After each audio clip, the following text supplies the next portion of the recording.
여러분, 음식 예로부터 짜게 먹지 말라는 말 들어보셨을 겁니다.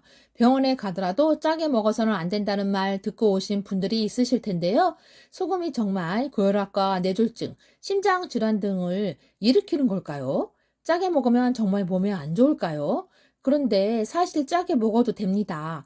왜냐면 소금이 건강에 해를 끼치기만 하는 게 아닙니다. 소금은 억울합니다. 치매를 예방하고 몸속 염증과 독소를 빼주기도 하는데요. 오늘은 우리가 미처 몰랐던 놀라운 소금의 비밀과 잘 알려지지 않은 소금의 효능을 말씀드릴게요. 먼저 알아보시기 전에 구독, 좋아요, 알림 설정까지 하셔서 건강을 챙겨가세요. 가끔 구독하시면 돈이 나가는 줄 아는 분이 계신데 저희 채널을 구독 시 무료이니 걱정하지 않으셔도 됩니다. 생활 건강 정보는 수기TV 끝까지 시청하셔서 좋은 정보 얻어가세요. 최근 세브란스 병원 공동연구팀이 연구 결과를 하나 발표했습니다. 연구팀은 10년간 우리나라 성인 약 14만 명을 대상으로 연구를 했는데요. 한국인의 하루 평균 나트륨 섭취량이 공거량을 초과하지만 나트륨의 섭취량은 사망률에 영향을 미치지 않는다고 해요.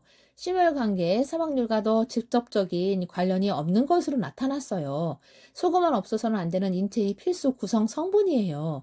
우리 몸에 있는 모든 액체, 피, 침, 땀, 뇌, 척수액, 의액 모두 소금물입니다. 소금이 없으면 숨을 쉴 수도 근육을 움직일 수도 없고 영양분을 소화시킬 수도 몸이 음식을 받아들일 수도 없어요.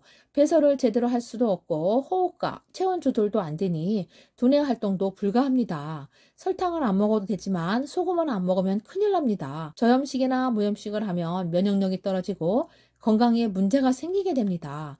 피부 노화가 금방 찾아오고 어지럼증, 탈수, 무기력증, 두통 등 적신호가 켜지게 됩니다. 생명을 유지하기 위해서는 소금이 반드시 필요한데요. 그럼 왜 의사들은 소금을 처방하지 않는 걸까요? 사실 방식은 조금씩 다르지만 이미 오래전부터 병원에서는 소금을 쓰고 있어요. 보통 병원에 입원하게 되면 링거 주사를 맞는데요. 병원에서 가장 많이 맞는 수액이 바로 생리식염수, 즉 소금물입니다. 소금 보충은 의한 것인데요. 링거액을 맞으면 기력이 회복되고 힘이 나게 돼요. 의사는 음식을 짜게 먹으면 건강에 해로우니 싱겁게 드세요 라고 권하면서 건강상의 문제로 응급실에 입원하는 모든 환자에게는 맨 먼저 생리식염수를 주사합니다. 링거를 꼽는 이유는 사람 몸의 0.9%의 소금물을 투여함으로써 각 장기를 활성화시키고 노폐물 배출을 해서 사람의 몸을 정상화시켜주는 역할을 한다고 합니다. 저도 소금은 고혈압, 심혈관계 질환을 유발할 수 있으니까 많이 먹으면 안 된다고 알고 있었어요. 고혈압 가족력이 있어서 평소에 싱겁게 먹는 편이고 최대한 소금을 안 먹으려고 노력했어요. 재료 본연의 맛을 살리기 위해 간을 거의 하지 않는다는 식당을 찾아다녔어요. 그러나 그동안 몰랐던 소금이 우리 몸에 미치는 영향은 놀라운데요. 생각해보니 어렸을 때 외할아버지께서는 아침에 미지근한 소금물 한 잔 마시고 소금물 양치를 하셨어요. 외할아버지는 장수하셨고 매우 건강하셨어요. 아침에 먹는 미지근한 물 한 잔이 밤새 끈적였던 피를 묽게 만들어주면서 건강하셨던 것 같아요. 소금이 부족해지면 그만큼 몸속의 물도 같이 적어지게 되면서 탈수 현상이 생기게 됩니다. 특히 혈관에서 탈수가 생기면 혈액이 끈적해져 혈관이 막히는 혈관계 질환이 생길 수 있어요. 우리가 몰랐던 소금의 의외의 효능에 대해서 말씀드릴게요. 첫 번째, 치매를 예방합니다.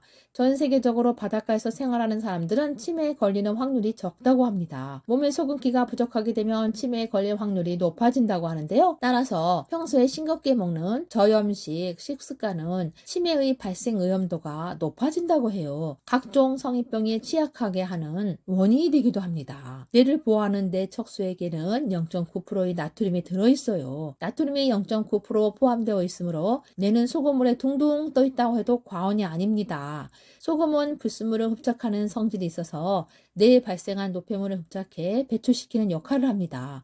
치매 환자의 뇌를 검사하면 뇌신경 세포 주변에 아밀로이드 베타 단백질과 뇌신경 안쪽에 타우 단백질이 발견되는데 이것은 배출되지 않은 찌꺼기입니다. 뇌 속의 찌꺼기 발생 예방과 청소에는 불가소금이 가장 중요합니다. 소금은 몸 구석구석을 돌며 영양분을 공급합니다. 몸속의 찌꺼기를 해소하여 밖으로 짜내고 몸을 다시 깨끗하게 만들어줍니다. 두 번째, 당뇨를 개선합니다. 소금은 당뇨병 치료의 필수 요소입니다. 당뇨 환자나 혈압이 높은 사람은 소금을 깊이 기피하는 경향이 있으나 우리 몸에는 0.9%의 염분이 꼭 있어야 합니다. 또 당뇨 환자는 물을 많이 먹고 소변을 많이 보기 때문에 혈액의 농도가 떨어지면 나른하게 됩니다. 소금물을 수시로 마시면 소변이 맑아지고 갈증도 없어집니다. 소금은 혈당을 균형 있게 조절해서 혈액의 당 농도 균형을 잡는 데 도움이 됩니다. 당을 중화시키는 것은 소금입니다.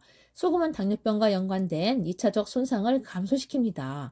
세 번째, 심혈관 질환을 예방해 줍니다. 소금은 알칼리 성분으로 우리 몸과 혈액의 산성화를 막아주고 혈액을 알칼리로 전환시켜 줍니다. 적절한 소금의 섭취는 혈관을 정화시키는 데 도움을 줍니다. 혈관뿐만 아니라 혈액도 깨끗하게 만들어주고 적혈구의 생성을 늘려서 강한 혈류를 만들어냅니다. 딱딱한 혈관을 부드럽게 만들어 고혈압, 뇌졸중, 심장마비 등의 심혈관 질환을 예방해 줍니다. 최근에는 고혈압의 소금 섭취보다 체중 증가, 비만 등 다른 원인으로 생긴다는 연구 결과가 나오고 있어요. 고혈압 환자들 가운데서도 소금을 적게 먹은 환자 그룹이 많이 먹은 그룹에 비해 심장마비를 일으킬 위험이 4배나 높은 것으로 나타났어요. 소금 섭취량이 많기로 유명한 독일과 일본 장수 지역 주민들은 세계보건기구 권장량의 6배를 섭취하지만 오히려 건강하게 장수하는 것으로 알려져 있어요. 네 번째, 해독 살균 작용입니다. 소금기가 부족해 체액의 염도가 낮은 사람은 염증에 시달리게 됩니다. 의염, 대장염, 전립선염, 중이염, 비염, 치주염 등 부위를 달리하면서 이곳저곳 염증이 생깁니다.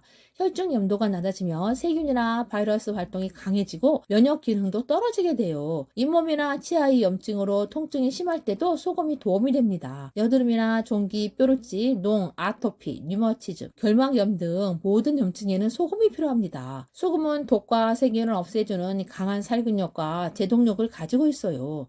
소금의 이러한 작용 때문에 우리 몸은 0.9%의 소금만 가지고도 36.5도인 온도에서 부패하지 않고 신선함을 유지할 수 있는 것인데요.